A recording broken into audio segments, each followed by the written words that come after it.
Bienvenue pour ce deuxième épisode du podcast et bienvenue à toi Rachad. Merci, monsieur. Euh, Super gentil d'accepter mon invitation et je voulais Avec plaisir. juste qu'on commence à parler directement de Rhapsody. C'est un projet sur lequel tu travailles depuis quelque temps déjà ou tu viens de le Ouais. lancer? Non, c'est un projet sur lequel je bosse depuis, ça a l'air d'être une éternité. Le projet, comment dire, est né pour de vrai, c'était fin 2017, quelque chose comme ça. Mhm, En fait, à l'époque, je venais d'arrêter de bosser sur un projet de boîte où justement l'idée c'était de mélanger plein de sujets pour aider les gens à explorer de nouveaux sujets. Donc, par exemple, comment tu parles, j'en sais rien moi, de la science-fiction avec de l'art, voilà, ce genre de truc. Et moi, quand on m'avait dit, bon, bah, Rachad, il faut que tu crées du contenu sur deux sujets que tu aimes bien et qui se marient, en fait, j'ai tout de suite mis du rap dans l'histoire. mhm. Et parce qu'en fait, c'est une gamberge que je fais depuis, que j'ai fait toute ma vie, qui est de dire, je mélange rap et quelque chose. Quand j'étais en cours, même au lycée, c'était rap et civil rights movements. Après, c'était rap et histoire, rap et philosophie, rap et science-fiction, etc., etc. Et du coup, j'avais commencé sur ce projet en 2017. À l'époque, ça s'appelait pas Rhapsody. C'était un nom absolument horrible que je ne donnerais pas. C'est pas évident de Euh, trouver un nom pour un projet, pour une entreprise. Même pour moi, pour le podcast, j'ai passé des heures à réfléchir à des noms. Je suis allé chercher des noms japonais pour être un peu différents, etc. Mais Ouais. Moi, à finalement, chaque fois que j'ai essayé ça, je me suis planté. Du coup, là, en fait, la vérité, c'est que comment dire, j'ai coupé à travers champ et j'ai dit, j'ai pas envie de me prendre la tête avec un nom. Donc, j'ai dit, c'est du rap et c'est un truc à vocation éducative, académie. J'ai mis un X à la fin pour dire, voilà, c'est un peu nouveau. Merci, au revoir, bonne journée. C'était horrible, horrible comme nom, hmm, mais bon, c'est pas grave. Je me fais encore un peu charrier sur ce nom-là à l'époque, enfin, de l'époque encore. Et ouais, donc du coup, l'idée à l'époque, c'était vraiment juste de enfin, d'aider les gens à découvrir des nouveaux sujets, mais en partant du rap. Et au travers de ce qu'on avait appelé des collections. En gros, d'un côté, t'avais des sons. Donc, par exemple, si je prends rap et esclavage, qui était un thème, qui est un thème assez présent dans certains textes de rap, c'est voilà, je vais prendre plein de chansons et plein d'extraits de rap qui mentionnent ça, et je vais venir les éclairer avec des textes un peu plus conventionnels, ou pas forcément des textes d'ailleurs, des contenus un peu plus conventionnels. Ça peut être des vidéos, ça peut être des podcasts, ça peut être des articles, des bouquins, etc. En disant, voilà, je me sers du rap comme un moyen d'accès vers des disciplines un petit peu nouvelles. C'était ça historiquement, ça a pas mal évolué depuis. Et là, aujourd'hui, bah, figure-toi, on est encore en train de pivoter parce qu'en fait, on est vraiment des passionnés de rap. Et donc, grosso modo, entre-temps, en fait, bon, si je te fais toute l'histoire, c'est que du coup, moi, j'ai commencé tout seul ce projet-là à la hmm, base. hmm, hmm. Et justement, pour sourcer mon histoire, donc j'avais construit mon petit back-end et tout, nanan, j'étais fier de moi. C'était aussi pour apprendre à coder, donc j'ai bien appris, etc. Hmm. Et sauf qu'en fait, à chaque fois, je copiais-collais en fait des morceaux de texte qui existaient déjà, notamment sur Genius, enfin, sur le site Genius. Et un jour, j'ai un pote qui m'a dit, mais Rachad, ce que tu fais, c'est complètement débile parce que tu es en train de copier un truc qui existe déjà. Alors, je lui dis, mais oui, j'avoue, tu as raison, mais je sais pas comment on fait. Il me dit, bah attends, je vais t'aider et on va aller voir si on peut s'inspirer un peu plus fort, tu vois. Et donc, en fait, ce qu'on a fait, c'est qu'on a utilisé donc, ce sont des API qui sont dispo. Et en fait, on a intégré directement des morceaux qui existaient de chez Genius chez nous. Et donc, en fait, ça nous a permis d'aller un peu plus vite. Et de fil en aiguille, on s'est retrouvé à construire en fait cette base de données, Hmm. une base de données autour du rap français où on rassemble plein de sources différentes. Aujourd'hui, on a Spotify, Genius, Instagram, Twitter. Donc, c'est plutôt très cool. Et on récupère toute cette donnée de plein d'artistes qu'on est en train justement d'essayer de mettre en forme sous plein de façons différentes. On a essayé de construire un logiciel de scouting, donc qui permet de détecter les nouveaux talents, sauf qu'en fait, les boîtes sont déjà un petit peu équipées, donc c'est pas forcément très pertinent. Et là, on est en train de travailler sur un équivalent, mais plutôt grand public, pour aider les gens à diguer des nouveaux artistes, sachant qu'entre-temps, on a fait pas mal de médias, on a fait pas mal de posts sur nos réseaux, donc plutôt Insta et Twitter. Hmm, hmm, Voilà. hmm. Voilà un petit peu l'historique Ok. du projet. Sachant qu'il y a des sujets qui reviennent assez souvent dans le rap. Ouais. Ou- Est-ce que ça, c'est bien mis en évidence? Enfin, j'imagine que tu le vois bien peut-être dans, dans les analyses que tu étais amené à faire jusqu'à présent. Ouais, ouais. Ouais. En fait, enfin, pour moi, le constat premier, c'est surtout de dire qu'il y a de plus en plus de rap. Enfin, il n'y a jamais eu autant de Mm, peur. Ça, c'est mm, magnifique. Tu vois, à une époque, on avait un modèle assez classique, ce que les gens appellent le rap à l'ancienne. Et puis après, on a commencé à rajouter des sonorités. On a pris des inspirations dans plein d'autres industrie musicale. À une époque, c'était des trucs électro, puis on est revenu un petit peu à, trucs, à des, comment dire, à des sons plus boom bap, etc. Et puis on a réenrichi avec énormément de vocodeurs, etc., etc. Et en fait, ce qui est génial avec cet enrichissement de musicalité, c'est qu'il y a aussi un enrichissement des thèmes et des styles de rap. Hmm. Donc en fait, on va avoir des thèmes qui historiquement étaient très présents parce qu'en France, en tout cas, le rap, ça a toujours été une musique qui véhiculait un message un peu sérieux, tu vois, historiquement. En majorité, on va dire, pas en totalité, c'est pas le Hmm. cas Hmm. en totalité. Et moi, c'est à ça que j'ai été nourri, en fait, au démarrage. Et c'est un petit peu ça qui m'a poussé à avoir cette dynamique d'aller piocher des infos dans des textes de rap et les mettre dans mes dissertes d'anglais. Enfin, l'exemple que je donne tout le temps, qui pour moi, enfin, je me rendais pas compte à quel point c'était de la piraterie à l'époque. C'était quand j'étais au lycée, bah, du coup, ce que je disais tout à l'heure, on étudiait les civil rights movements. Et quand moi j'écoutais, à l'époque, j'écoutais l'album Arabian Panther de Medine, pour moi est un des classiques. Et quand il fait des mentions à Malcolm X, à Martin Luther King, à, euh, à la femme à Coretta King, à Massoud, etc., etc., etc. Tout ça, ce sont des résistants, donc ils sont très présents Hmm. Hmm. dans l'album. Moi, à l'époque, j'avais quoi? J'avais 15 ans, tu vois, je comprenais rien à rien. Et je me retrouve à juste passer mes samedis après à lire les pages Wikipédia de Malcolm X, de Martin Luther King, sans trop comprendre, et à placer ce que j'ai appris en dissert d'anglais et à avoir des bonnes notes. Et j'étais, mais c'est mortel ce truc, comment ça fonctionne? Et donc ces thèmes-là, ouais, sont très très présents. Maintenant, pour revenir à ce que je disais tout à l'heure avec les musicalités, c'est que tu as aussi énormément de diversité. Tu vois, il y a beaucoup plus d'ego. Enfin, il y a toujours eu beaucoup d'ego trip, mais aujourd'hui, tu en as beaucoup plus. Tu as des thèmes plus légers. Ça va parler d'amour. Ce n'était pas forcément le cas. Historiquement, on était un peu plus sur des trucs un peu plus, on va dire, rugueux. Tu vois, là, on a des textes qui sont énormément de textes qui sont vraiment purs de l'amour et presque fragiles, j'ai envie de dire. Tu vois, c'est quelque chose qu'on aime, on valide, on adore. Ouais, des textes un peu plus engagés. Moi, il y a des thèmes que je vois apparaître là récemment qui me font assez marrer. D'ailleurs, je voulais bosser avec Rhapsody dessus, j'ai pas encore eu le temps. C'est la tech. Moi, je suis un fan de tech. Ok. Et regarder un petit peu les mentions des grosses boîtes de tech qui sont faites dans les textes de rap. Tu vois, par exemple, Alpha One, à un moment, il en parle dans un son. Il dit nos enfants seront fichés avant de naître. Et il mentionne Uber et Facebook. Hmm. Hier, j'écoutais un son où Sadek il dit les mecs sont plus rapides que les livreurs d'Amazon Prime. Enfin, c'est des trucs que je Hmm. trouve géniaux, Moi, tu ce que vois. Et en j'aime bien fait, dans le rap, c'est les punchlines en fait. magnifique ça. Il n'y a pas que ça, on peut pas limiter le rap au punchline, mais l'art Non, de mais il la y en a plein. punchline, pour moi, c'est l'art de l'écriture, l'art de la Ah oui, littérature. clairement. Et c'est ça que moi j'aime bien personnellement dans le rap. Quand tu vois une phrase qui est bien écrite et qui a du sens et qui transmet une compréhension intéressante, pour moi, ça c'est vraiment super. Ah, ça, c'est magnifique. Mais après, enfin, sans rentrer dans le détail, parce que sinon, je vais jamais m'arrêter de parler de ça, mais Hmm. les, les punchs, pour moi, t'as celles qui sont très bien écrites. Donc, vraiment, qui sont élégantes, qui ont une plume, qui ont un flow, et t'en as juste, c'est des énormes tatanes que tu prends dans ta tête, où tu t'y attendais pas. T'es posé, t'es en train d'écouter un son, et là, boum, le Hmm. mec, il arrive avec une phrase, avec une référence, avec une tournure, parfois, ils vont Hmm. distordre un petit peu la langue et tout pour te donner quelque chose. Et celle-là, honnêtement, moi, celles qui me font le plus rêver, il y en a beaucoup, enfin, il y en a beaucoup, comment dire, qui vont plutôt mettre en avant les trucs bien écrits, tu vois, à la Hmm. Nekfeu, où effectivement, la plume est magnifique, et c'est pas la question. Mais en vrai, tu vas avoir des gars type Alpha One, type PNL aussi, qui ont une écriture absolument incroyable. Moi, je suis un grand fan de l'écriture de Damso. Hmm. Là, il y a quelques jours, bah, si tu veux regarder, il y a les mecs d'Interlude qui ont sorti une vidéo sur un de ses sons qui s'appelle Amnésie, qui a été retiré puis remis des trucs des Ouais. plateformes. C'est un son absolument magnifique, mais qui est extrêmement dark, mais très très bien écrit. Enfin, Hmm. le Hmm. texte est Hmm. d'une violence, Hmm. mais sans nom, mais c'est envoûtant, tu vois. Et Hmm. cet art de l'écriture, pour moi, il a tellement de formes, il dépend tellement des gens, tellement du mood, tu vois. Moi, il y a des Hmm. moods où je vais juste kiffer les sons un peu mongols et je vais kiffer, je vais rigoler, ça va être trop bien. Et je vais streamer ça tout l'été, voilà. Et il y a des sons où tu vas plus être en mode dark et tout, tu vois.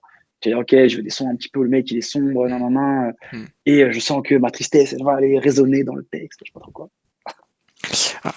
Après, enfin, tout ce qu'on vient de dire, enfin, ça se retrouve aussi dans la chanson de manière générale, tu vois. Et pourquoi le Mhm. rap, c'est quelque chose qui te plaît un peu plus que la musique chantée traditionnelle? Tu vois, genre les punchlines, l'art de l'écriture, etc., c'est quelque chose qu'on retrouve partout, mais j'ai du mal à voir en fait qu'est-ce qui distingue en fait l'attrait pour le rap de ton côté par rapport à la chanson de manière générale. Euh, Alors bon, Alors, au-delà de tout ce qui est hmm, musical, hmm, enfin après c'est un peu un cercle vicieux, enfin vicieux, non, hmm, c'est hmm, juste un cercle, c'est que plus t'écoutes, plus tu vas kiffer. Et donc tu vois, par exemple, juste la musicalité. Moi aujourd'hui, j'aime quand c'est rythmé, j'aime quand il y a des sonorités absolument incroyables, des nouveaux instruments un peu fous, tu vois. hmm. J'aime aussi beaucoup le Peura parce que en fait, il se nourrit d'énormément de choses. C'est un patchwork, tu vois. Historiquement, il y avait un boom bap, une MPC, t'avais tes quatre temps sur ta mesure et et juste tu rappais en rythme, tu vois. C'est un truc qui est en train énormément de changer. Donc, déjà, il y a ce côté-là, moi, qui en fait me plaît beaucoup et que je retrouve pas forcément dans d'autres musiques, sauf peut-être de temps en temps le rail quand c'est bien fait, tu vois, alors un peu moderne. Ça Faudel, me fait bien marrer. Ah à non, non, l'ancienne. respecte, respecte. Respecte-nous. Je me suis Mais arrêté là, sinon, moi, dans le rail, je pense. ouais, bon, après, Faut que tu me donnes c'est pas un des artistes à écouter. truc que j'écoute tout le temps, mais quand je l'écoute, je le kiffe, tu vois. Et non, sinon, le vrai truc, c'est aussi, enfin, et c'est très perso, mais en fait, je me suis construit autour du rap, moi, c'est ça mon truc. C'est que, Hmm, hmm. bon, sans rentrer dans les détails, moi, j'ai trouvé mon chemin, ma voix et mon identité, en fait, grâce au rap. Et en fait, toujours grâce à certains artistes un peu clés, tu vois. Je mentionne beaucoup Medine parce qu'en fait, c'est je crois, l'artiste principal qui m'a beaucoup façonné à cette époque où, bah, quand tu es un immigré de deuxième génération en France, et que tu sais, et que as grandi dans des villes où il n'y a pas beaucoup de rebeux et pas beaucoup de renois, bah, Hmm. c'est pas forcément toujours facile de savoir qui t'es, où tu vas, comment ça se passe, etc. Et je trouvais que Medine, dans ces textes-là, bon, il en a encore aujourd'hui, mais c'est un personnage différent. En tout cas, moi, il m'a beaucoup aidé à te dire, bon, bah voilà, t'es français, t'as des origines et faut en être fier, faut savoir vivre avec, faut savoir les mettre en avant, faut savoir quoi prendre à droite, quoi prendre à gauche, et parfois, il faut juste construire ton propre chemin à toi. Et donc, ouais, en fait, je me suis construit autour de ça. Et du coup, je me suis retrouvé dans cet univers où c'est aussi des mecs qui charbonnent beaucoup. Alors moi, c'est un truc auquel, enfin, comment dire, j'ai été élevé à ça. Vraiment, genre, Hmm, il hmm. n'y a rien de tel que le travail. Et le Après, seul truc qui. ouais. Ouais, dis-moi. Après la notion de travail, moi j'ai eu un petit changement par rapport à cette notion. Pour moi, le travail doit pas être imposé. Ça doit être quelque chose qui émane d'un plaisir naturel et auquel cas, ce n'est pas du travail. Ouais, bon, en C'est- fait, la c'est- théorie, je suis d'accord. Dans les faits, pour moi, c'est soit applicable quand tu es cadre sup et que tu as une passion qui paye bien, Hmm, soit quand effectivement tu es un artiste, mais tiens, pour un Damso, pour un Nino, hmm, combien de mecs qui se sont plantés, tu vois. hmm, Et donc, franchement, sur la théorie, je suis archi d'accord. Dans les faits, si t'as pas de besoin de manger et que t'as pas de problème de job alimentaire, ouais, mais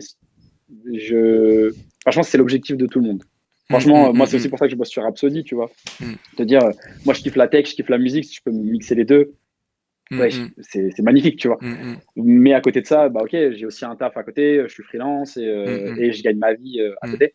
Mais, enfin, ouais, si je pouvais, je jetterais tout, mais dans les faits, on n'y est hmm. pas encore.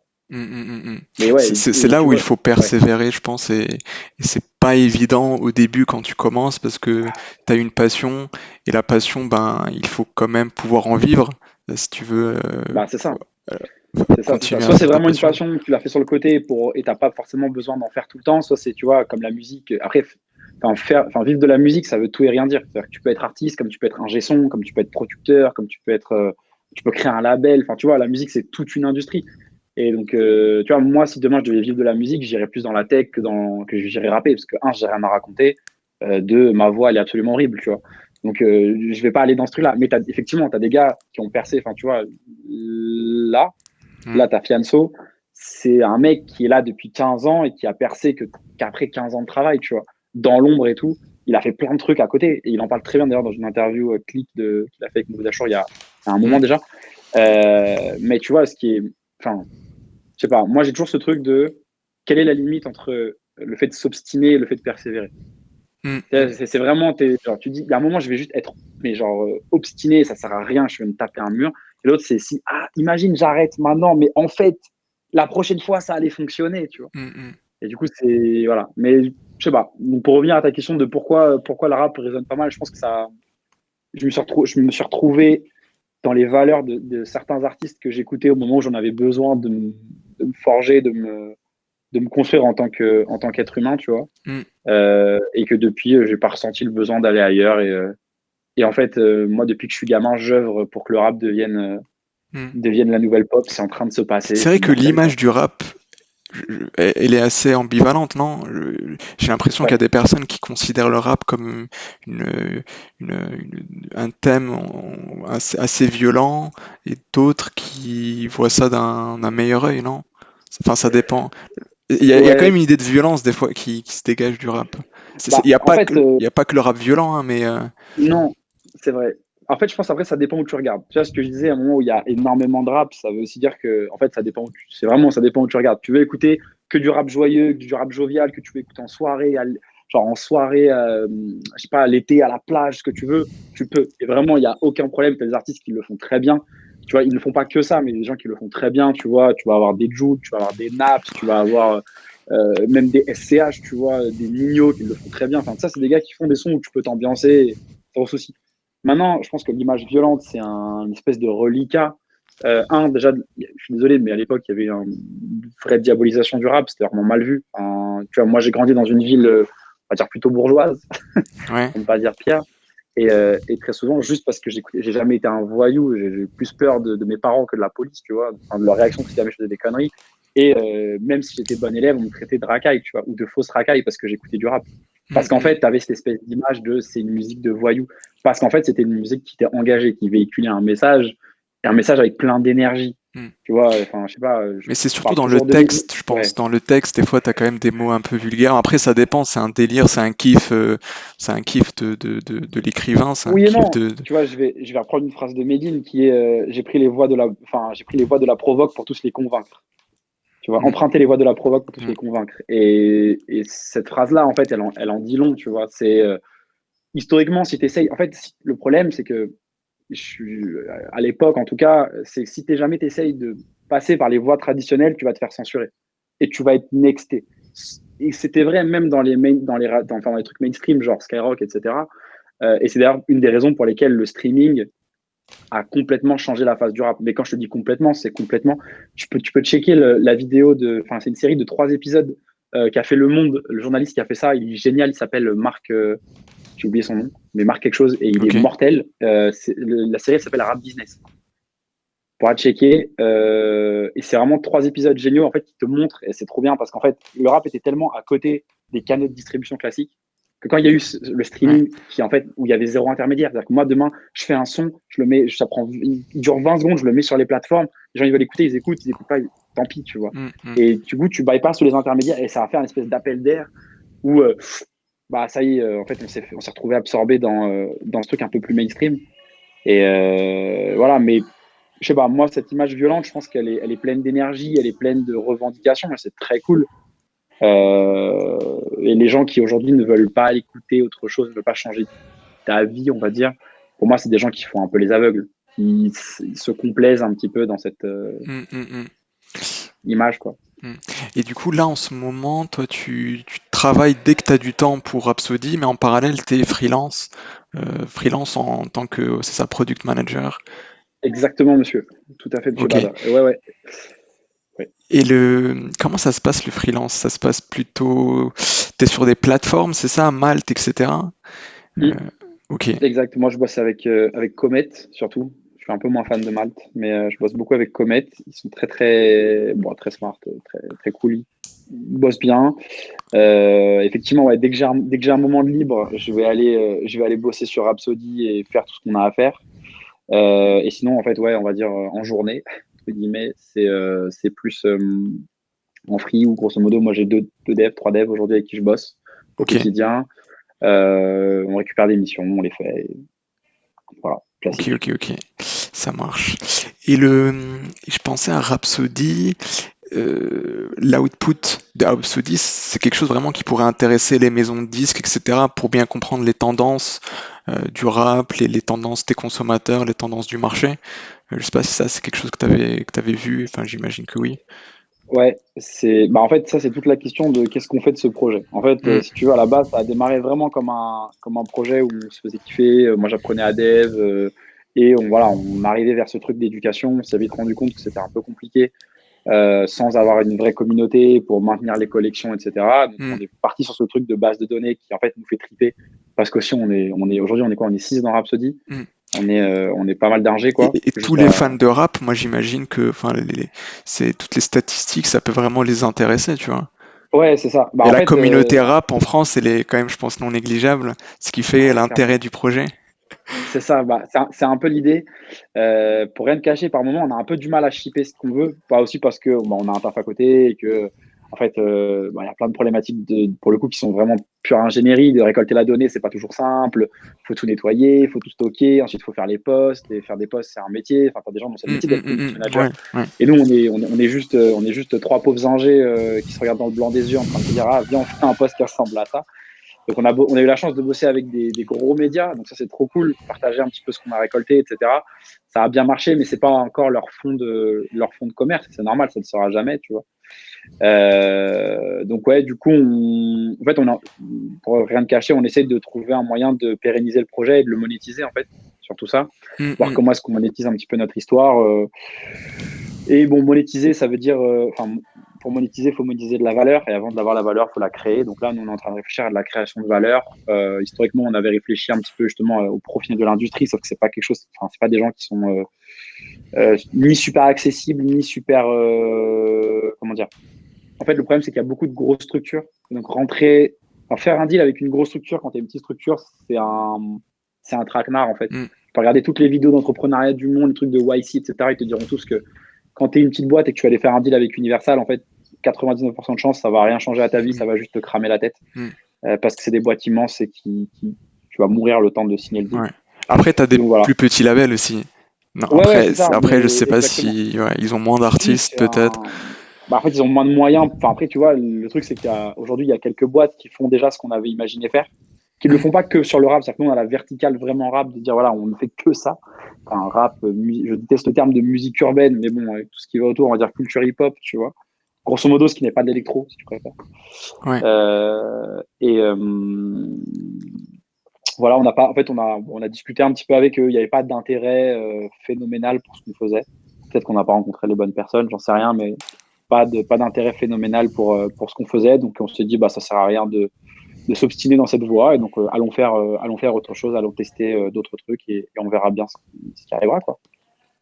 Ok. Et quand tu dis de tester autre chose, c'est Bah, là, quoi? Ouais. actuellement, on est en train de bosser sur une petite app qui permet d'ailleurs, elle est quasiment prête, aux utilisateurs d'aller découvrir des nouveaux artistes. Mais tu vois, on fait pas de la découverte à la Spotify où en fait ça tombe un petit peu de nulle part.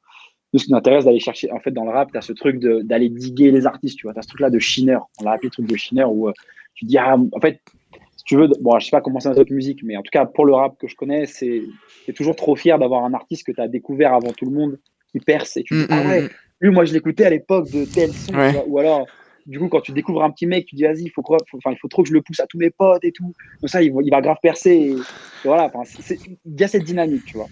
Et du coup, nous, avec toute la donnée qu'on récolte, on a un truc assez cool, c'est de se dire, bah, en fait, on est capable d'aider les gens à naviguer là-dedans. De dire, voilà, en fait, on va t'aider à regarder les mecs, par exemple, qui ont pas beaucoup, enfin, que peu de gens écoutent et qui pourtant font des trucs un peu stylés, tu vois. Voilà, on est là-dessus. On devrait le release, je pense, d'ici une dizaine de jours et voir un petit peu si ça prend, si les gens utilisent, si ça leur plaît, comment ils voudraient l'utiliser. Mm, mm, mm. Et de C'est vrai là, que on verra. ouais, la question de la monétisation, des fois, elle est pas simple. Parce que toi, dans ton cas, tu sais que le rap, c'est quelque chose qui t'intéresse, tu sais que la tech, c'est quelque chose qui t'intéresse, tu veux mélanger les deux, mais après, Exact. du côté besoin, exactement, qu'est-ce que tu peux faire, quel est le, c'est ça, il Ouais, faut un peu tâtonner, expérimenter, et je pense qu'il y aura toujours des besoins à combler, hein. oui, oui, c'est ça. Il faut Après, la juste bien question, les c'est est-ce que les trouver. gens payent? C'est ça. En fait, si tu veux, les business models, ils sont pas si nombreux que ça, en vrai. Mm, Dans mm, la mm. vraie vie, tu vois, c'est-à-dire que nous, on a réfléchi. Enfin, à la base, comment dire, avant d'essayer de créer des produits, en fait, on voulait faire un peu un semi-média, tu vois, sans vraiment s'avouer d'être un média. Mais tu vois, être un média, le business model, il est simple. C'est soit Ouais. tu vas faire de la pub, que ce soit de la pub sur un site avec des banners, etc., ou que ce soit des placements. Tu vois, de dire, voilà, tiens, moi, je suis un artiste, est-ce que tu peux me mettre en avant? Tiens, ok, je te le fais pour 1000 balles, et boum, tu vois. Ça veut dire atteindre comment dire, une taille critique, tu vois. Et le milieu des médias rap, il est quand même relativement saturé avec des acteurs qui sont très très bons aujourd'hui, tu vois. Enfin, nous, on a eu la chance de bosser avec des gars comme Raplume et comme Interlude, Et j'ai eu vraiment la chance de discuter avec le rédacteur en chef d'Interlude et le fondateur de Raplume. C'est des gars qui sont archi smart, mais vraiment, et qui font un travail monstrueux. Et tu te dis, est-ce que j'ai vraiment envie, moi, alors que je suis arrivé par une verticale différente, d'aller me battre contre ces gars-là sur un segment que eux maîtrisent et qu'ils ont envie de faire et que moi, j'ai pas envie de vraiment de faire parce que, in fine, je suis pas un journaliste. Enfin, c'est pas mon métier de faire du média. Et donc, du coup, on est en train d'essayer de le voyer, de se dire, OK, est-ce qu'on bosse avec eux? Est-ce qu'on fait un truc un peu parallèle? Nanana. Et on s'est dit, bah, nous, on sait faire du produit, on est des ingés, on sait faire du produit, faisons un produit. Et justement, trouvons les besoins, tu vois. Moi, découvrir des nouveaux artistes, c'est un de mes besoins. Est-ce que je suis prêt à payer pour ça? Pas sûr. Donc, je vais essayer déjà de résoudre ce problème-là. Et si je crée de la valeur pour ces gars-là, je trouverai un moyen de monétiser, tu vois. Ça peut être des placements d'artistes dans les algos, comme tu peux le voir sur des job boards, par exemple, tu vois, c'est exactement la même chose. Tu vois, la recherche d'artistes et la recherche de taf, c'est la même. Il y a pléthore d'offres, que ce soit de taf ou d'artistes. Et aujourd'hui, par exemple, tu as plein de job boards, genre Remote OK et compagnie, tu vois, qui monétisent en faisant de la pub, en disant, voilà, tiens, je vais faire un truc sponsor. Je vais mettre un peu plus haut parce qu'il m'a payé un peu plus cher. Voilà. Par exemple, ouais, mettre des banners ou que sais-je, on trouvera. Mais après, l'idée de faire un journal en ligne, la différence avec les acteurs actuellement, c'est que vous avez de la donnée, des analyses intéressantes à partager, tu vois. Ça, ouais, c'est un... alors c'est presque vrai. En fait, nous, la seule truc qu'on a, c'est de la donnée. Les analyses, c'est un travail de journaliste qui nécessite énormément de taf. Et en fait, on s'est rendu compte que cette passer de la data à l'analyse, c'est un taf qui est un taf à part entière. Et les quelques journaux qui font ça déjà en ligne, il y a Pudding.cool, je sais pas si tu connais, ils font de super infographies. Enfin, vraiment, c'est monstrueux ce qu'ils font. Et eux, par exemple, ils ont un métier qu'ils appellent les data journalistes. Donc, en fait, c'est un gars qui sait faire du Python, qui sait faire du D3, qui est capable de faire une vraie data vise et en même temps qui est journaliste. Et donc, nous, ça, on s'y est essayé. Ça a plutôt bien pris, c'est plutôt cool et tout, tu vois. Mais en fait, c'est pas vraiment ce qui nous plaît le plus. Tu vois, c'est intéressant, c'est sympatoche, mais ouais, je pense qu'on a trouvé les limites de ce qui nous plaît dans l'idée de poster des trucs. Je pense qu'un jour, si vraiment ça refonctionne, on refera un petit peu des posts, mais c'est pas une fin en soi, parce que sinon ça veut dire d'être un vrai média, quoi. Et donc ce vrai média, et tu retombes dans la camberge qu'on racontait tout à l'heure de t'es un média, donc il faut que tu fasses des vues, et tu fais des vues, et ensuite tu monétises ces vues-là. Chose que toi tu veux un peu moins faire finalement. Tu veux quelque chose un peu on veut plus moins faire, original, ouais, un peu.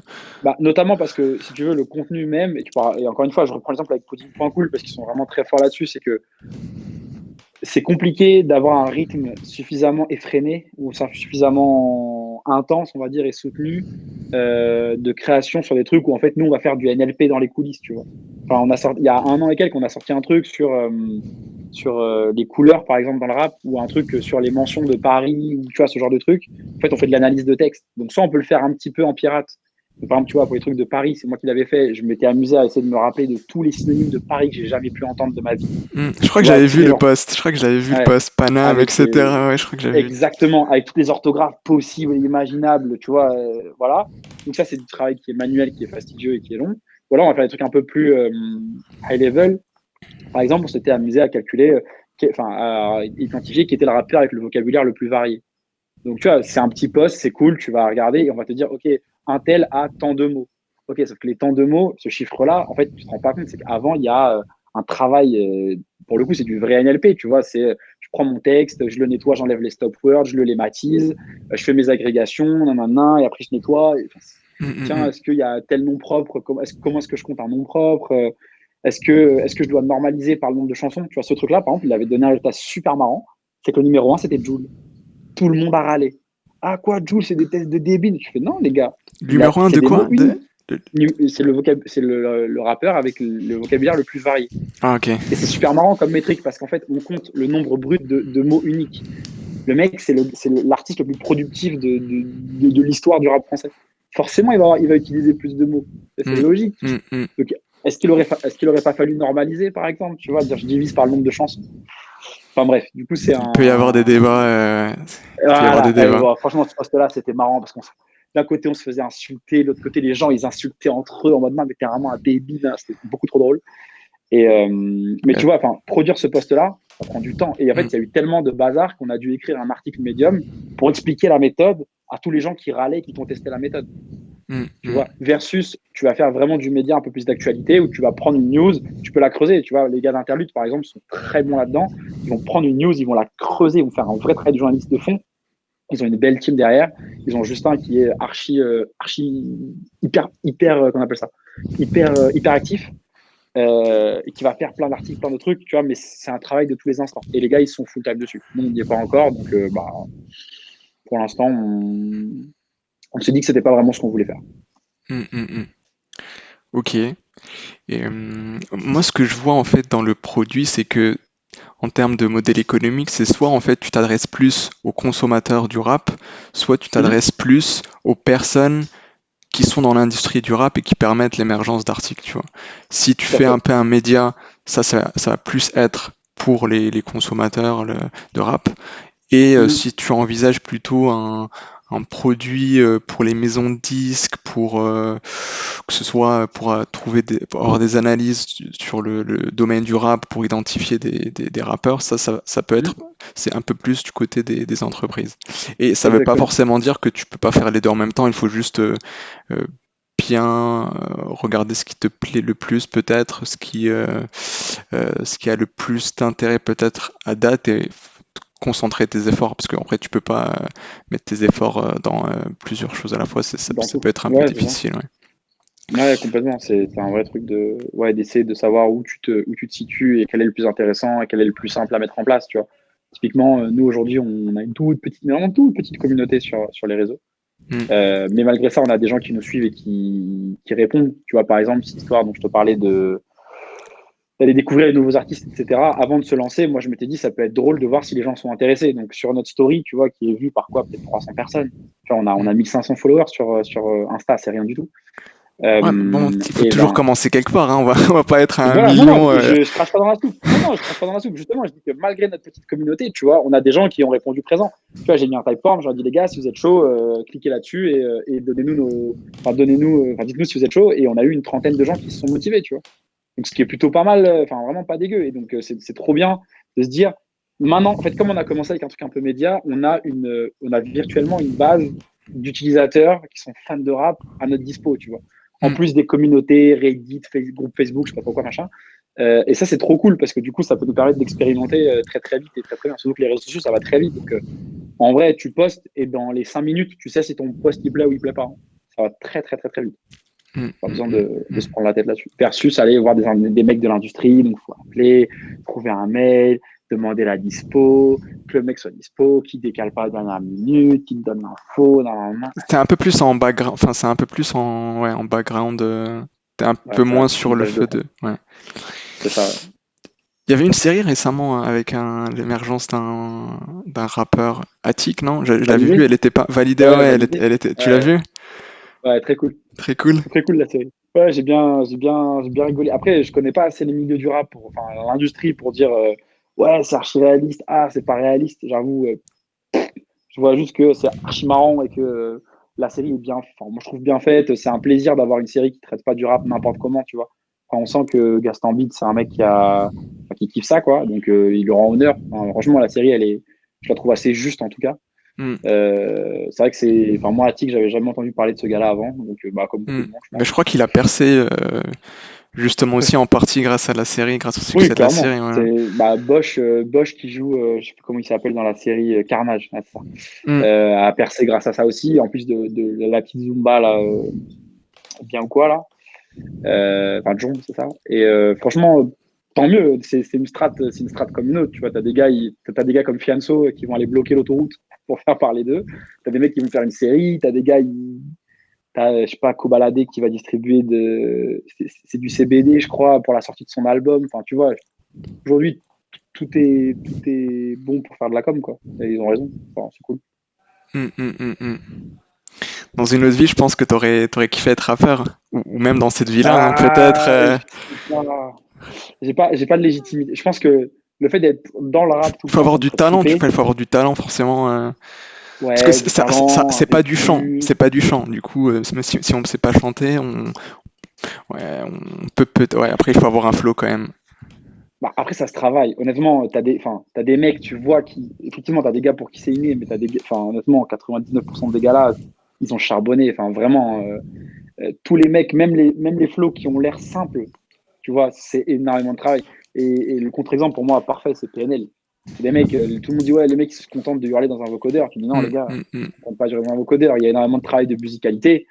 Et je sais pas si, ouais, moi je pense Mais que tu c'est toute penses la que ça se partie, travaille, que tout le monde peut être rappeur, tu ouais, penses? Avec du oui, travail. oui. Moi je pense que avec du travail, tu fais ce que tu veux. Après, il faut Mais avoir c'est juste que les un gens ont la timbre de flemme de voix, un travailler. timbre de voix qui est aussi, je pense, Ça se travaille. ça se travaille. Des cours de chant, ça existe tout le temps. Deux, aujourd'hui, on a énormément d'outils pour des trucs de vocodeur, etc., pour rendre une voix plus claire, plus machin. Et sinon, c'est trouver le style de musique qui convient mieux à ta voix. Ouais. Tu vois, moi, j'ai pas une voix super grave, par exemple. Donc, en fait, est-ce que je vais aller m'amuser à chanter encore plus dans les aigus? Est-ce qu'il faut que je fasse un truc un peu lent, un peu rapide, tu vois, Mm. un peu intense? Enfin, Et du coup, t'as ça, déjà fait c'est. des tests, t'as déjà écrit des petits En raps ou fait, pas? j'ai jamais eu envie d'écrire, mais Ah, j'ai ok. écrit deux, trois machins parce que les gens me disent ah, Racha, tu devrais écrire. Je dis, mais j'ai rien à raconter. Et parce qu'en fait, comme je suis un bousier, mais vraiment de rap français, mais vraiment, c'est ma vie ce truc. Tout Après, le tout le monde monde se a quelque dit, chose à raconter, Rachad, hein. et voilà, et tout le monde me dit ça. Je suis en mode, mais ouais, mais en fait, moi, franchement, Mais flemme, toi, soit à d'exposer ma l'intérieur, vie. tu ressens pas le besoin d'écrire des textes ou des. Non, non, non. Ah, je sais pas Moi, je pourquoi prends beaucoup plus je suis de. pas convaincu par ce que tu me diras. Sérieux? Bah, franchement, Ah, c'est je vrai? vais te dire, une fois dans ma vie, c'est simple. Moi, j'ai jamais rien écrit. Vraiment, genre, de moi-même. Les seules fois où je me tape des barres, parfois, c'est je mets des instrus, donc plutôt que d'écouter des trucs, des paroles, et je fais juste du yaourt. Mais j'improvise juste pour, en fait, vider ma tête parce que je suis hyper actif comme garçon, tu vois, et j'ai besoin par moment juste de dire, tiens, je vais faire un exercice où je vais essayer de faire des rimes.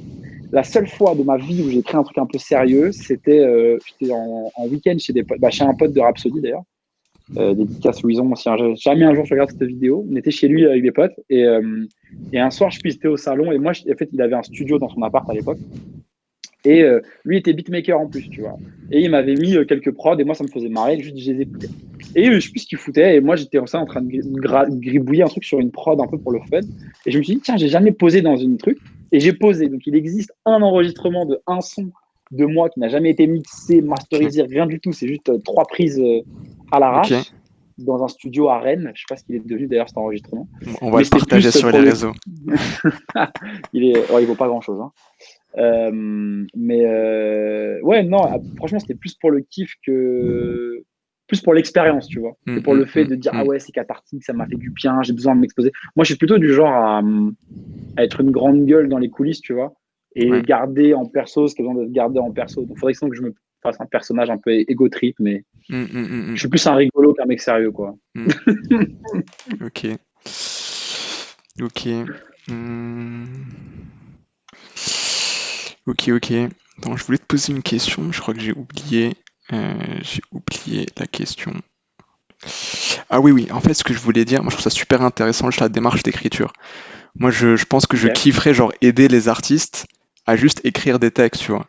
Parce ok. il y a des artistes qui sont interprètes, qui chantent, etc., qui rappent, mais t'as aussi des Ouais, personnes de l'ombre qui écrivent, ouais, genre, beaucoup de chansons, beaucoup de textes, et ouais, dont on parle pas beaucoup d'ailleurs, mais dont ouais. le travail il est super intéressant parce que c'est eux qui sont la cause, la raison pour laquelle la chanson ou le texte ou le rap existe, tu vois. Ouais, les fameux ghostwriters, il y en a pas mal. Mais tu sais que ça, historiquement, c'est un peu comme les top liners. Tu vois un petit peu la diff entre les deux ou pas du tout? Non, top liner, non. En fait, les top liners, c'est les gars qui vont te trouver la mélodie. C'est-à-dire qu'en général, Hum, on te hum, propose hum. une instru, tu la kiffes et tu sais pas trop comment poser dessus. Tu vas avoir un milliard de façons de poser dessus, un flow rapide, un flow lent, un décrochage, un machin, je sais pas trop quoi. Et les top liners, c'est des gars, bah, comme, je sais pas si tu as déjà entendu parler du motif, par exemple, c'est un mec archi, enfin, après, il y a Hum. plein de producteurs qui sont archi top liners, Mais mais c'est eux qui le gèrent le motif, son, quoi. C'est eux qui font les mélodies, etc. voilà, mais juste vraiment qui trouvent la mélodie, qui vont te faire le yaourt, la forme du yaourt. Et toi, dans le yaourt, tu mets tes paroles. Hum, Et tu peux hum. regarder la série du motif de cet été là. Il a fait un son par jour pendant 30 jours. Et c'est trop cool parce qu'en fait, il te montre comment il crée son son. Et à chaque fois, il te dit voilà, je prends une instru, il la play. Et après, il dit ok, maintenant, il faut que je trouve la mélo, tu vois. Donc en fait, il va juste chanter en yaourt. Et après, il va dire ok, maintenant que j'ai ma structure en yaourt, je vais. Et donc, il y a plein de. historiquement, c'était un peu genre mal vu, tu vois, de dire, ah, tu fais pas tout, non, non, non. Maintenant, comme c'est une vraie industrie et que tout c'est professionnalisé, le fait d'avoir un producteur, un top liner, un machin, un ghostwriter, c'est pas gênant. Et même, il y a des grands artistes Mm. qui sont ghostwriters. Damso a écrit pour Kenji Girac, je crois. Ah ouais, Enfin, t'as des articles c'est. qui sont polyvalents. Après, il y a beaucoup d'artistes, en fait, des fois, je me dis, enfin, j'étais surpris d'apprendre qu'en fait, l'artiste n'a pas écrit la chanson, en fait. Il la chante Bah, juste.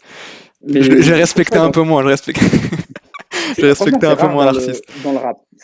Dans le rap, ce Dans qui le rap, arrive, je c'est crois, plus rare, je souvent, c'est que pense, les ouais. mecs cèdent beaucoup. C'est-à-dire, tiens, je galère à finir ce morceau, je galère sur tel truc, alors je vais en parler avec des potes et les, enfin, tous les avis convergent pour dire que, par exemple, Stromae, tu vois, c'est un mec de l'ombre, du futur. Le mec, c'est un génie, mais genre inégalable et inégalé. Mm. De tout ce qui est vraiment musical. Et en fait, il y a plein de gens qui vont le voir, ils disent ah ouais, genre j'ai du mal à écrire ça, à finir telle prod, etc. Et c'est un gars qui vient vraiment, tu sais, genre puppet master, je sais pas comment on dit. Oui, Qui, c'est lui qui gère le son, qui fait les mélodies, etc. Je pense que c'est lui, hein. ouais, ouais, c'est ça. En fait, Ouais. le gars est polyvalent. Alors, gérer le son, ouais, je sais pas s'il est un son à proprement parler, mais tu vois, le mec fait des prods, le mec écrit, le mec fait des top lines, etc. Et le mec vient en numéro 10 de beaucoup d'artistes, tu vois. Et beaucoup de gens font ça entre eux, tu vois. Enfin, c'est assez commun et c'est pas mal vu, en fait, de dire Mm, j'ai juste mm, besoin d'un coup de pouce pour écrire ou pour finir un couplet, tu vois. mm, mm, mm, mm, mm. Ouais, ouais. Je pensais aussi à un truc, tu vois, t'as beaucoup de rappeurs qui finalement savent pas chanter, et qui savent rapper, mais qui savent pas Mhm. chanter à proprement parler. Ouais. Bah, on a inventé le vocodeur pour ça, je pense. Le quoi, Le vocodeur. le Tu vocodeur? vois ce que c'est? Non. Le vocodeur, c'est C'est une espèce du. de voix électro. Tu vois la voix de T-Pain, à quoi elle ressemble? Ouais, ouais. Bah, ça, c'est full vocodeur. Alors, je suis pas un son, donc il y a peut-être des imprécisions dans ce que je raconte, tu vois, mais il y a plusieurs types de vocodeurs. Et, en fait, tu as vocodeur et autotune. Deux trucs Mm, mm, mm. qui, je crois, sont un peu différents. Encore une fois, je suis pas spécialiste. Mais grosso modo, Mais c'est un effet un peu robotique que tu appliques sur une voix ouais. qui fait que tu pourras jamais chanter faux. Ça, c'est Mais magnifique. je crois que j'ai du mal, moi, avec ça. C'est, c'est pas vrai, quoi, non? Enfin, du coup, c'est pas Bah, c'est pas la vraie voix de l'artiste, c'est. En fait, c'est pas que au contraire, c'est pas la vraie, enfin, c'est pas la voix de l'humain, mais c'est la voix de l'artiste. En fait, si l'artiste décide de dire je chante, enfin, tu Oui, vois, genre Daft Punk, Daft Punk, quand il y a des voix un petit peu, pour le coup, full auto-tuné, tu vois, ou full vocodeur sur son truc, personne ne dit, ah, c'est pas la voix de l'artiste. mm, mm. Et c'est une direction artistique comme une autre, et ça a été très mal reçu quand c'est arrivé dans le rap, mais c'était en 2009, je crois que ça arrive dans le rap, tu vois, un truc comme ça. Maintenant, non, enfin, je connais pas d'artiste qui n'en fait pas, quoi. Si, peut-être quelques-uns, et encore, des gars comme Freeze Corleone, tu vois, il y en a encore. Et encore. Mm, mm, mm. Voilà, mais ça a le bon goût de permettre à tout le monde de chanter un peu, ou en tout cas de changer de hauteur de voix, tu vois. Ok, ok. Ok. T'en avais marre d'être employé, du coup? Ah, cette question de killer, ouais, de ouf. Ah, ouais, j'en avais ras-le-bol de ouf. T'en avais ras-le-bol? T'es resté quand même pas mal de temps. T'as resté pas Non, mal de temps, non? T'as fait combien ouais, je d'années suis de... resté, j'ai fait 20 mois, presque 2 ans. Presque 2 ans? Presque 2 ans, ce qui pour moi est un exploit. Ouais, Ouais, en fait, non. En fait, c'est pas que j'en avais marre d'être employé à proprement parler, c'est que j'en avais marre de pas être aux commandes. Voilà, ouais. j'aime bien faire ce dont j'ai envie. La boîte dans laquelle je bossais, c'était plus trop ce qui m'intéressait à cette époque. Mm, Et du mm. coup, je me suis dit que bon, que j'allais passer en free, notamment pour avoir du time pour bosser sur Rhapsody, quoi, Mm, mm, mm, entre mm, autres. mm. Ouais. Ah, ouais, avoir plus de liberté, c'est vrai que ça, c'est vraiment top, quoi. Après, c'est un peu Ah, c'est plus magnifique. difficile, mais c'est un peu plus en termes de sécurité, c'est un peu moins confortable, mais tu peux tout à fait super bien gérer en étant freelance et en créant ton Ah oui, entreprise. oui, il y a des fins. Je pense même que d'ailleurs, une fois que tu es bien installé, etc., tu gagnes mieux ta vie en freelance qu'en CDI, hein. C'est fort probable parce que tu Mm, n'as pas mm, d'intermédiaire et que bah, voilà, tu génères pas mal de chiffre d'affaires, surtout en tech. Mais mm. ouais, après, c'est. Tu peux tout Bah, faire en moi, le truc de chez. télétravail aussi. Ça, Alors, ça, c'est quasiment, cool, mais quasiment, quasiment, je pense. quasiment. Mais Ouais. enfin, c'est une organisation différente. C'est-à-dire que les gens se disent, ouais, tu fais tout en télétravail, tu es tout le temps chez toi, c'est bien et tout. Ouais, mais quand tu es solo un mercredi du mois de novembre et qu'il pleut et que tu n'as personne à qui parler parce que ton client est en train de te casser la tête, Mm, mm. ouais, tu es content d'avoir des collègues quand même en vrai. En vrai de vrai. Parce que bah, tous tes potes bossent et donc du coup, toi, tu vois, un truc tout bête, mais le déjeuner. Moi, je déj quasiment tous les jours chez moi, tout seul. Et c'est Mm, très mm. bien. Bon, maintenant, je suis habitué, c'est pas un problème, tu vois. Je mets une série Netflix, c'est Mm, très mm. cool. C'est vrai que Mais le lien social, c'est pas la même chose en c'est compliqué. télétravail que d'aller Très au bureau, compliqué. etc. Et c'est ça aussi un Moi, des points que j'apprécie peut-être un peu moins en freelance, c'est que tu te sens un peu seul aussi. Après, tu peux ouais, parler bah, après, avec d'autres freelanceurs, etc. Mais tu t'as pas trop c'est- cette pour moi, c'est camaraderie. le ouais, c'est ça. C'est le point que les gens négligent énormément de l'extérieur, en fait. C'est-à-dire que la solitude, tu ne la connais pas, tu ne la comprends pas tant que tu l'as pas vécue. Enfin, moi encore là, ça va parce que tu vois, moi je bosse avec des devs, j'ai toujours un petit peu Mm, mm. enfin, j'ai toujours les mêmes têtes avec qui on discute, avec qui on rigole et tout. Mais tu vois, genre il y a un an et quelques, on va dire en novembre ou octobre 2019, vraiment au tout début, j'avais pas de clients, c'était compliqué, tu vois. Mm, mm. Tu te sens seul, vraiment seul. Genre, tu es tout seul face à toi-même et tu te dis, OK, bah, j'ai pas de clients, je suis éclaté, faut que je me bouge, tiens, à qui je peux en parler, non, non, non. Et d'ailleurs, nous, maintenant, pour contrer ça, on se fait avec d'autres potes qui sont indépendants, Des on sessions, se fait ouais. des journées où on va bosser chez quelqu'un, tu vois. Mm. Alors, on se lève le matin, on se retrouve à 9h, on prend le petit déj ensemble, et après, on se fait la journée de taf, et on dîne ensemble, et après, merci, au revoir, à la semaine prochaine, quoi. C'est très cool, Mm. tu vois. Mm, mm, mm. Ouais. En dehors de la période de Covid, je sais que tu as de plus en plus d'espaces de coworking qui se développent. Mm. Et ça aussi, c'est super pour les freelanceurs parce que tu travailles en même temps, tu es à côté de personnes qui sont potentiellement aussi freelanceurs, qui font aussi quelque chose en indépendant et ça aussi, c'est aussi pas mal. D'ailleurs, je crois que tu n'avais pas lancé une- Tu déterres des vieux dossiers, là. Ouais, ouais. Si, on avait taffé sur un truc comme ça avec un pote à l'époque. Mais justement, parce que, comment dire, en fait, le cowork, tu vois, enfin, je sais pas, est-ce que toi, tu fréquentes souvent des lieux de coworking ou jamais? le coworking, c'est vrai que moi, je me dis que pour l'instant, je vais plutôt au Starbucks, tu vois, si j'ai envie Ouais, de travailler dans un café. Euh, ouais. Parce que les prix, des fois, j'ai l'impression qu'ils sont quand même Très cher. pas si Ouais, faibles que ça. à Paris, t'es à 20 balles la journée, hein, ni Mm, plus ni mm, moins. mm, Donc, est-ce que mm. t'es prêt à lâcher 20 balles pour Après, bosser je vois et en toujours soi, des dans gens à quoi c'est l'intérieur, hein, agréable. du coup, je me dis que c'est peut-être que moi. Non, non, Mais non. En fait, si tu veux, pour moi, enfin, c'est marrant, je ressors les vieux éléments de pitch de l'époque quand on bossait sur ce fameux projet coworking là. C'est que, pardon, je fais tomber un truc, tant pis. C'est que t'en as pas marre du Starbucks tant que t'as pas mangé toutes les galères possibles et imaginables du Starbucks. Mais tu vois, moi j'ai passé des temps dans des Starbucks, mais tu sais même pas. Internet qui est éclaté, le bruit, l'impression mm, on mm, va te péter à tes affaires dès que tu vas aller aux toilettes. Enfin, c'est vraiment je- genre, c'est ouais. oppressant quoi. Mm, Et du mm. coup, à un moment tu vas te dire, ok, je préfère aller chercher un peu de trucs pro. Et je pense que les coworks, c'est effectivement plus pour les gens, enfin pour qui c'est professionnel, tu vois. C'est-à-dire que 20 balles pour une entreprise et 20 balles pour un particulier, ça n'a pas la même valeur. 20 balles pour une entreprise, c'est vraiment genre, Mm, mm. ok. 20 balles pour un particulier, bah ouais, en fait, ça reste 20 balles, même si, ok, c'est pas la mort, mais ça reste 20 balles. Et du coup, l'un dans l'autre, moi, ça m'étonne pas que ponctuellement, tu vois, si tu as ton taf à côté, tu te dis, bah vas-y, un peu la flemme d'aller lâcher 20 euros pour ça. Mais honnêtement, le cowork, là où c'est un peu enfin, vicieux, c'est que de l'extérieur, c'est super cool en mode, ouais, les gens, ils vont interagir. En fait, jamais. Ouais, ça dépend vraiment. Non. Les seuls trucs qui vont interagir, c'est quand tu vas faire, c'est-à-dire, tu vas démarrer jour 1 et en fait, à jour 35 ou 45, tu auras tellement tout le temps vu les mêmes têtes que tu pourras commencer à dire bonjour, tu vois. À moins que tu Mm, sois archi social et archi avenant, en fait, tu vas rester tout seul pendant un moment, tu vois. Donc, truc de cowork, ouais, mais mm, mm. ouais, Mais bof. ça marche plutôt bien pour les entreprises en fait. Les flex office pour les entreprises qui veulent pas louer un local avec une capacité euh, déterminée.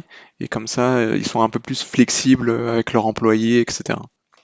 Ouais, bah après, ça, bon, je t'avoue que ça, je sais pas. Vraiment, ça, je sais pas. Je sais que tu as effectivement le flex office en train de devenir un peu fun. Mais même dans la façon de faire du flex office, chaque boîte est un peu sur un petit peu sa méthode, tu vois. T'en as qui vont louer un bureau en disant vous pouvez y aller quand vous voulez. Il y en a qui vont rembourser des places de cowork. Il y en a qui vont dire on va pas louer des bureaux pour nous, on va prendre des bureaux dans les boîtes, genre Wojo et compagnie, tu vois. Où justement tu peux agrandir et rétrécir. C'est un peu genre comme ce Mm. que fait AWS pour les ordi, mais sur le cowork. Ouais. Agrandir et rétrécir au mois comme tu veux, tu vois. Et mais ouais, après c'est bon, je t'avoue que je sais pas trop où ça va aller, leur histoire de cowork. C'est assez fun quand tu as besoin de Mm. changer un petit peu d'air et tout. Mm. Mais honnêtement, moi, depuis que je suis freelance, je bosse chez moi, je me suis fait un vrai setup, tu vois, le fait d'avoir un bureau avec un Mm. grand écran, Mm. Mm. avec une souris, un machin, une vraie chaise, tu vois, et pas être plié en quatre sur une table comme ça, sur mon écran 13 pouces au Starbucks. Ouais, je suis pas mal en fait chez WAM. Mm. Mm. Plutôt pas mal. Mm. Je comprends, ouais, je comprends.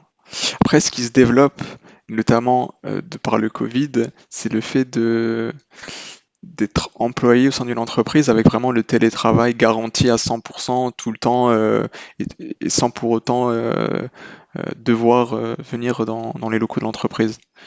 Ça se Ouais. développe de plus en plus. Et vraiment hors période Covid, c'est-à-dire que hors période Covid, tu peux voyager tant que le travail il est fait. Pour eux, ça c'est ok. T'as pas Ouais, besoin de bon après ça pointer le dépend des matin, entreprises. le soir, etc. C'est vraiment, t'es en CDI, mais tu peux limite travailler je sais pas, de Kuala Lumpur. Tant que le travail il est fait, tu vois, c'est ça ce qui les importe. Ouais, après ça, enfin, je pense que la théorie elle est bonne, la pratique elle est un peu plus complexe parce que t'as, comment dire, t'as déjà le problème du fuseau horaire, le fait de dire ah ouais, je dois pouvoir interagir avec Ouais. mes collègues, tu vois, si t'es à Kuala Lumpur et qu'ils sont à San Francisco, tu vas avoir un gros plus 8 heures de décalage. Donc en fait, quand toi tu termines, eux, ils commencent, Après, ou t'as l'inverse. 3-4 heures, ouais, t'as Voilà, juste 3-4 heures, je tu sais peux que nous gérer. avant, chez Hitch, tu vois, par exemple, on recrutait sur plus ou moins 3 heures. Donc, c'est-à-dire qu'on était à Paris et on avait des gars qui étaient jusque, bah, tu vois, jusque quasiment au Moyen-Orient. Par exemple, moi, j'avais un dev dans ma team, il était en Afrique du Sud. Même, exactement la même heure, Ouais, juste qu'il était de l'autre côté du monde. Et c'était ouais. incroyable, tu vois. Mais après, enfin, entre une boîte qui fait du télétravail et une boîte qui est vraiment genre remote first, tu vois, ou en tout cas remote compliant, il y a quand même sérieusement un monde. Enfin, moi, je le vois, j'ai plein de potes qui sont dans des boîtes encore où effectivement, là, il y a eu le Covid, ils sont obligés de bosser de chez eux, mais Hmm. en fait, qui pointent, tu vois, tu as des gens, ah, je t'ai pas vu connecté à 8h09, alors qu'en fait, on avait dit que tu commençais à 8h02. Tu fais, vas-y, mais rentre chez toi, Après, il y a laisse-moi toujours des tranquille, tu relous vois. dans la vie. Ouais, mais je pense Bon, que c'est après. vraiment lié à l'ADN, tu vois. Genre, moi, je sais quand j'étais chez Hitch, en vrai, honnêtement, mon taf, il était fait. J'étais dispo quand il y en avait besoin, mais si j'avais besoin de prendre une pause de 2 heures ou de m'absenter 1 heure pour aller chez le médecin ou juste parce qu'en fait, voilà, c'est tout. Je prenais une pause pour aller, je sais pas, me balader dans Paris, tu vois. Et je disais, bah, ok, au lieu de terminer à 19h, bah, je termine à 20h, ou terminer à 20h, je finis à 21h, et bah, très bien, fin de l'histoire. Hmm. Tant que le taf est fait. Mais ça nécessite aussi que les managers soient prêts à accepter ça. Enfin, ce que je veux dire, c'est qu'il y a enfin, c'est pas si évident que ça. Demande à tes potes comment se passe le télétravail. Est-ce qu'ils doivent pointer sur un channel, genre dire bonjour, je suis là, ou au revoir, je pars, alors ah, je vais déjeuner, ou pas? Et est-ce qu'ils n'ont pas déjà mangé des réflexions de leur boss? Ah, ok, pourquoi t'es arrivé tard? Je pensais que tu serais là à 9h, il est 9h10. Ouais, t'as ce Casse-toi. contrôle aussi qui continue un peu, ouais. Ah, moi, Hmm. ça me hérisse le poil, ces trucs-là. Vraiment. Hmm. Bon, après, quand t'es le CEO de ta boîte, normalement, Oui, un, bon, après, t'es un peu. ma boîte, c'est moi et moi-même, tu vois. Donc, a priori, pour l'instant, je suis CEO de moi-même. Mais, euh, mais ouais, non, non, en vrai. Après, même dans ton travail d'équipe, tu vois, moi, je vois sur Rhapsody, par exemple, c'est un truc que j'ai toujours voulu, comment dire, souligner, de dire, OK, ça reste un side project, on a des ambitions, on peut se demander des choses, tu vas dire, voilà, j'aimerais que ça soit fait pour telle date, etc. Mais dans la façon de collaborer, c'est pas parce que le mec t'a dit oui, ce serait bon à 9h et qu'à 10h, c'est pas fait, tu vois, ou vice-versa, ou que, je sais pas, il y a un manque de confiance, tu vois, parce qu'en fait, c'est ça, fondamentalement. C'est que tu fais pas confiance à la personne pour faire son travail comme il faut, ou d'être présent dans les horaires qui vont bien. Enfin, tu vois, je peux très bien fermer mon ordi et me mettre sur un bout de papier et bosser, et pour autant, tu ne me verras pas en ligne, mais toi, tu vas me faire une petite remarque de ah, pourquoi tu n'étais pas en ligne avec un petit Hmm. smiley, tu sais, qui sourit, le smiley absolument extrêmement stressant, je le déteste, celui-là. C'est vraiment mon smiley, vraiment, C'est quel smiley quand ça? on, Le smiley avec. tu sais, juste Où tu- l'équivalent du deux points parenthèse. Celui-là, tu sais, le gentil. Mais je le déteste, il fait tellement passif-agressif. m'énerve. M'énerve. Ok, ok, c'est noté. Je l'envoie plus si je te l'ai Ah, déjà envoyé. mon Dieu. Non, non, c'est devenu un troll avec des potes. On se l'envoie pour dire OK, c'est avec un petit match genre Ça- passif-agressif. Inside joke. C'est grave. Mais Mm. ouais, non, non, Mais à part toi, t'es ça, sûr enfin de ce que tu veux faire, c'est vraiment être entrepreneur, c'est vraiment le projet Rhapsody ou pas? Ou tu sais, ouais, c'est difficile hein, de répondre à cette question. honnêtement, moi, ce dont je suis sûr, c'est que je fais ce dont j'ai envie et que ça peut paraître très présomptueux, mais on a fait les mêmes études, toi et moi, et je pense que les études qu'on a faites, elles sont aussi là pour nous prodiguer un certain confort. C'est-à-dire que si vraiment demain il faut que j'arrête, bah, je vais me trouver un taf et je sais que trouver un CDI, ça devrait pas être trop compliqué. Il va y avoir du taf, c'est compliqué, etc. Enfin, compliqué. C'est du Ouais, travail, tu c'est vois, moins pour compliqué, choper un ouais. taf, mais a priori, on a la chance d'avoir fait des études et en plus, on est dans un domaine, donc la tech, enfin, moi en La tout cas, je suis dans tech, le le domaine de la tech, digital, ouais, ils ça se demandent que développe. ça. Ouais. Ils demandent que ça. Et donc, du coup, tu vois, je me dis, bah, j'ai la chance d'avoir encore assez d'énergie pour avoir envie de faire plein de trucs. Je l'ai fait, même si ça doit se planter, ça se plantera, c'est pas grave. Mm, Juste, j'aurais kiffé, j'aurais testé, je me serais marré. Et, et voilà, quoi. mm, mm, Et l'un dans l'autre, tout va bien et je suis en bonne santé. mm, Et mm, mm. voilà, mais maintenant, ce que j'ai envie de faire de ma vie, honnêtement, c'est juste être heureux Mais après, et c'est voir. comment être heureux. Ouais, Bah, comment être moi, heureux, c'est honnêtement, c'est faire un ce truc que qu'on aime. Et j'adore. après, il faut identifier ce qu'on aime. Et c'est ça qui est pas évident parce que tu vois, tu grandis un peu et t'essaies de faire ce qu'on te dit que tu dois faire. Et ça, tu tombes dans l'erreur forcément parce que c'est pas en écoutant la vision des autres Ouais. qui connaissent beaucoup moins bien que toi forcément que tu vas être heureux. Après, moi, là-dessus, je suis un tricheur parce que j'ai jamais fait ce qu'on m'a dit de faire. Enfin, vraiment, genre, de toute ma Ah, vie, j'ai jamais. Enfin, il y avait des consignes et les seuls moments où je les suivais, c'est quand je savais que j'en avais besoin. Tu hmm, vois, mais genre, j'ai toujours été à vouloir. Enfin, genre, quand je veux pas faire un truc, quand je veux faire un truc d'une certaine façon, je vais me démerder pour y aller. Même si je dois me planter, c'est pas grave. hmm, Parce que justement, tu vois, moi, dans ma façon d'avancer, c'est que je sais que l'échec est inhérent à la création. ouais. Je l'ai marqué sur mon téléphone, sur mon écran d'accueil de mon tel. Hmm. Tous les jours, je me lève, je vois l'échec est inhérent à la création. Se planter, c'est pas Et grave. déjà, juste le Tout ce fait que de je dire que sais, c'est un échec, c'est pas forcément vrai, tu vois. C'est non, juste mais un, un échec, ouais, juste un camouflet, si tu préfères, tu vois, un reflet. un dos d'âne sur la route. C'est Hmm, pas grave, mais au contraire, tu vois, moi je trouve que le fait de dire c'est un échec, en fait, c'est pas une mauvaise chose, c'est de dire, ok, s'il y a échec, il y a leçon, et du coup, je referai pas les mêmes erreurs. Et c'est pas grave, tu vois, parce que, en fait, même les gens, tu vois, où tu te dis, ok, c'est un entrepreneur, il est successful, il est machin, sauf exception, c'est des gars qui se sont plantés 40 fois avant. Mais ouais, vraiment, ouais. ce sont des gars qui se sont plantés 40 fois avant. Et c'est des gars qui continuent à se planter. Alors après, les gars vont dire, ouais, mais regarde Elon Musk, regarde Zuckerberg. Oui, c'est des exceptions dont on parle. C'est pas eux. Tu vois, Mais ils c'est se pas les sont seuls. trompés également, hein. Ils ont fait pas mal d'erreurs, hein. Ils continuent à se planter. Mais tu vois, les gens, ils vont pas voir ça. Ils vont dire, ouais, regarde, Bezos, nanana. Et Bezos, il était avec une porte de garage, comme une porte de placard, comme bureau jusqu'à ses 40 ans. De quoi tu me parles? Tu vois, genre, c'est des trucs où en fait, ce mindset-là, alors je sais pas si c'est, je sais pas à quoi c'est dû, tu vois, c'est peut-être juste dans notre éducation, on n'a pas encore cette gamberge, mais tu vois, Hmm. même moi dans ma famille, il y a des gens qui vont me dire, ah Rachad, c'est genre c'est fou ce que tu arrives à faire. Non, non, je dis, mais en fait, j'ai rien fait. Moi, je suis plus admiratif de toi qui arrive à rester 5 ans dans la même boîte. Moi, je suis incapable de ça. Parce que ça va me saouler, parce que tu vois, en ce moment, typiquement, moi en décembre, c'était une année un peu compliquée, décembre, le freelance, ça m'a cassé la tête. Je me suis dit, tiens, si j'arrête, je fais quoi? Tu vois, vraiment, genre, je sais pas, viens, on avance, on fait ce qu'on sait faire, on n'est pas trop, on a la tête à peu près bien faite. On Hmm. sait qu'on a un filet de sécurité qui bouge pas. Allez, tiens, on teste. Si demain je ferai une boulangerie, on verra bien ce que ça donne. Hmm, hmm, hmm. Vraiment, Après, moi, je ouais. pense que tu vois, chaque personne sur cette terre a un truc qu'il est censé faire et qu'il est venu en fait pour expérimenter, tu vois. Et il Ah, tu faut penses? juste, oui, oui, et il faut juste le trouver. Tu vois le joueur de football, il est joueur de football parce qu'il y a une raison, tu vois. Le, euh, le peintre, il est peintre parce qu'il y a une raison aussi, tu vois. Il y a Non, tellement c'est marrant. de différences de métiers et de choses que tu peux faire dans la vie que je pense que t'as quelques métiers et quelques domaines qui te plaisent beaucoup plus que les autres. Et ça, il faut s'en Mhm, rendre compte et il faut aller dans cette mhm. direction-là plutôt que dans d'autres directions que je sais pas, tes parents ou tes connaissances te disent, tu vois. Ouais, après, tu as quand même une espèce de dichotomie entre le fait d'aimer quelque chose et le fait d'être bon dedans. Tu vois, moi, je peux très bien aimer le foot, mais être une énorme quiche. Alors, peut-être parce que j'ai pas assez bossé, tu vois. ou que j'en sais rien, tu vois, je mange pas assez bien, du coup j'ai du ventre Mm. et du coup sur un terrain je suis mauvais, enfin j'en sais rien, tu vois. Mais parce que tu Mais aimes, tu vas devenir bon. C'est ça le truc. C'est parce que tu je- aimes. Forcément, en fait, si tu aimes, tu vas passer beaucoup de temps dessus. Et si tu passes beaucoup de temps ouais, dessus, tu vas être forcément beaucoup mieux ouais, mais que est-ce que la tu vas être au moyenne. niveau de la Ligue 1, tu vois? Typiquement, tu vas te dire, ok, la moyenne elle joue en CFA, si t'es meilleur, t'es en Ligue 2, est-ce que t'as le niveau pour être en Ligue des Champions, tu vois? Mm, mm. Et t'as des gars qui, en fait, c'est un peu rageant. Et moi, ça m'est arrivé, bah, même en prépa, tu vois. T'as des mecs, t'as l'impression qu'ils foutent rien, ou en tout cas, t'es sûr qu'ils foutent moins que toi, mais leur cerveau est mieux câblé, ou en tout cas, ils vont plus vite. Et du coup, toi, tu peux t'obstiner. Et ça veut pas dire que tu n'iras pas à leur niveau, ou en tout cas, ça dépend de la période de temps, tu vois. Mm. Mais enfin, pour moi, il faut au contraire trouver l'espèce de sweet spot entre ce qui te plaît, ce à quoi tu es bon, et cette espèce d'émission. Les Japonais, ils ont un terme pour ça. Ah oui, oui, je Euh, vois, c'est quoi? C'est j'ai Ikigai. oublié.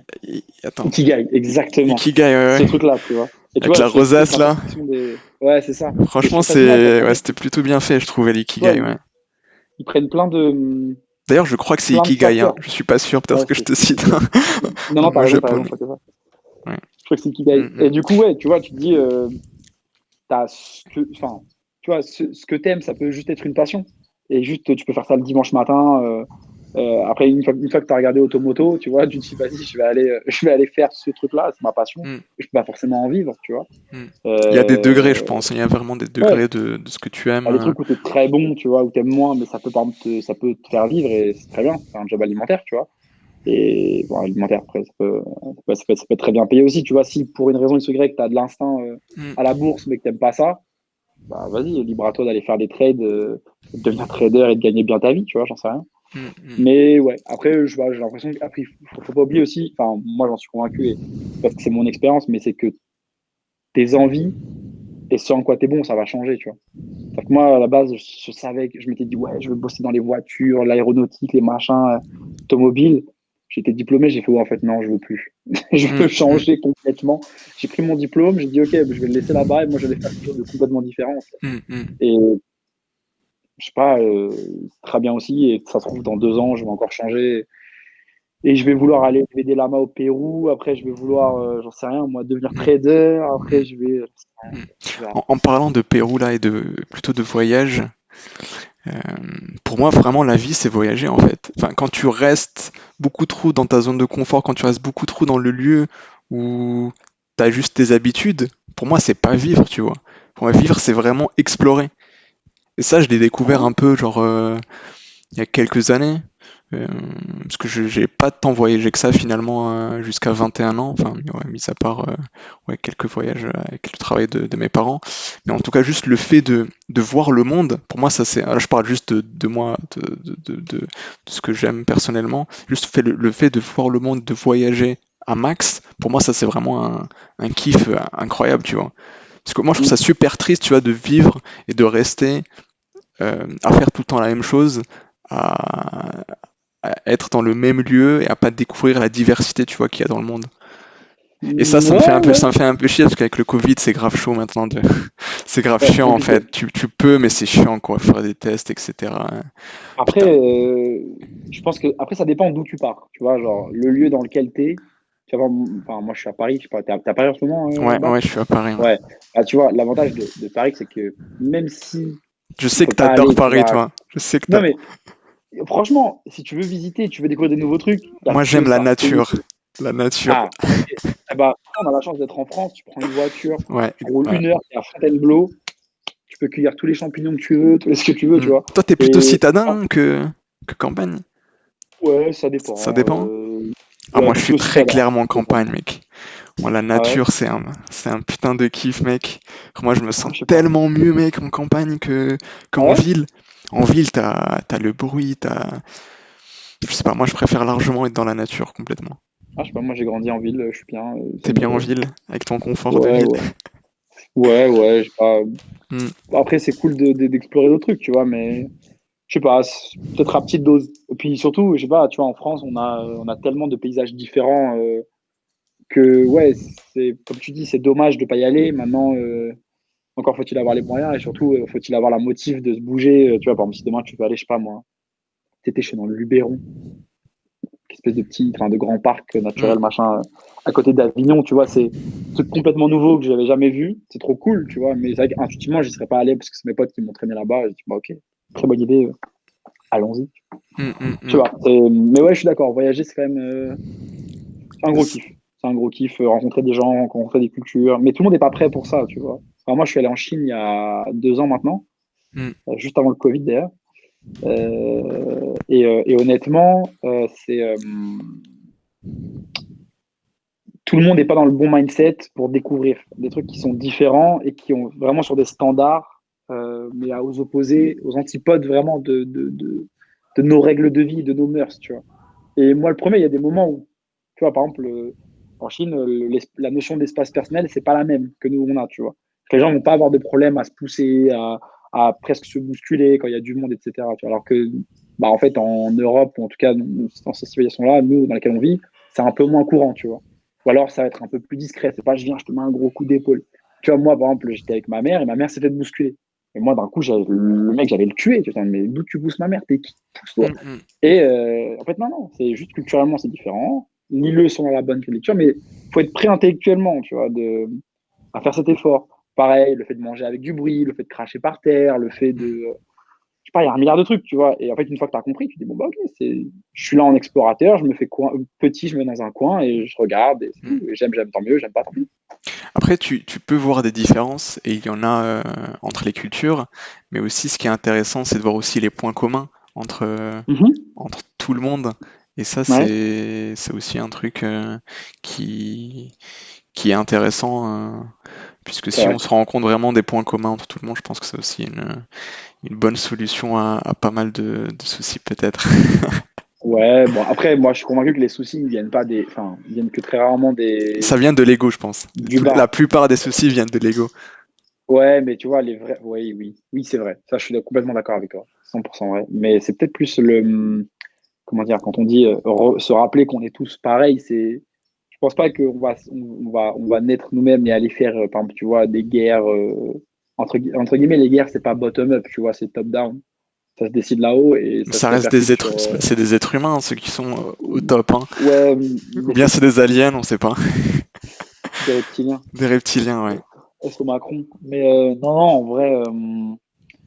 Je sais pas, moi je suis un peu moins. Enfin, moi j'ai grandi dans le, comment dire, le fait de se dire que les gens ne te veulent pas forcément du bien. Et c'est une vue de l'esprit enfin, qui c'est marrant depuis que je suis grand, enfin grand, depuis que j'ai grandi Qui te quoi. veulent pas du bien, Ce, c'est-à-dire qui C'est-à-dire que moi j'ai partir limite du volontairement, principe ouais. Moi, je que, pense que que c'est juste quelqu'un dans la l'inconscience. rue Moi, je n'est pense pas que un c'est allié, ah, ouais. Moi, tu je pense vois. que c'est l'inconscience en fait. C'est juste que la personne qui commet quelque chose qui te porte préjudice, en fait, elle commet cette erreur-là parce qu'elle peut pas faire autre chose que la commettre. Elle n'a pas une awareness suffisante pour voir un autre comportement qui serait plus intelligent, qui serait plus juste. Ah Et ouais, c'est c'est pour ça que archi utopiste ça, non? je sais pas, je pense pas, je pense que c'est juste C'est-à-dire de la que les psychologie. gens qui font du mal, ils le font pas volontairement. Bah, la, Ah, je sais pas. bah, Franchement, après, qui n'a jamais fait du mal à quelqu'un, tu vois, en disant, je sais que ça va lui faire du mal, mais je vais le faire quand même. On l'a tous fait. Et on le fera tous encore, honnêtement, sans se mentir. ah bah, à part si l'humanité évolue. Bah, oh merde, vous avez 4 heures. Vous avez 4 heures. Non, mais tu vois, genre moi, ça m'impressionne aussi, tu vois, les cultures où tu as la notion de paix qui est centrale. Tu vois, la culture bouddhiste, les Tibétains, ils ont vraiment dans leur culture et dans leur façon de vivre une importance suprême accordée à la notion de paix, tu vois, de peace.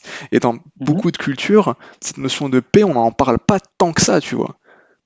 Moi, je pense qu'au Mhm. Tibet, les gens sont beaucoup plus peace que dans n'importe quel. Après, j'y suis pas allé, mais je pense que aussi cette façon d'accorder de l'importance à la paix et au respect, c'est quelque chose qui est super important. Ouais, ouais, ouais, oui, je suis d'accord. Enfin, Mm. après, je pense que Et c'est c'est là aussi où des. l'éducation rentre en jeu. Dans l'éducation, des fois, on parle de matières, voilà, qui sont peut-être pas si utiles que ça finalement, que d'autres, tu vois. Euh, et ça, je trouve ça un peu dommage. Ça, je trouve ça un peu dommage. Tu vois, juste, par exemple, la finance. Je pense que ça vaut le coup qu'on parle un peu de finance, même au lycée. Mhm. alors que c'est pas le cas. Le Mhm. rapport à l'argent, juste comment être un minimum successful financièrement, ça c'est, t'as aussi une mentalité à avoir, un comportement à avoir pour, voilà, Est-ce que tu as la maturité pour